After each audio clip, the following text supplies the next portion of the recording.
Want to use your Cash App balance with Apple Pay even if you don't have a physical cash card? While you need a linked card, there's a workaround to use your Cash App funds with Apple Pay. In this guide, I'll clarify how to effectively use Cash App with Apple Pay. To use Cash App with Apple Pay, you need to have an active cash card. Even if it's a virtual cash card and you don't have the physical one, you need one created. The cash card acts as a debit card for your Cash App balance. Once you have a virtual or physical cash card, open the Cash App on your iPhone. Navigate to the Cash Card tab, the card icon at the bottom.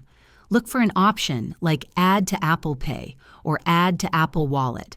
Finally, tap this option and the cash card, linked to your Cash App balance, will be added to your Apple Wallet. You can then use Apple Pay to spend your Cash App balance at contactless terminals or online, even without having the physical card with you. And there you have it. Using Cash App with Apple Pay requires an active cash card. If this video was helpful, give it a thumbs up and subscribe for more tips.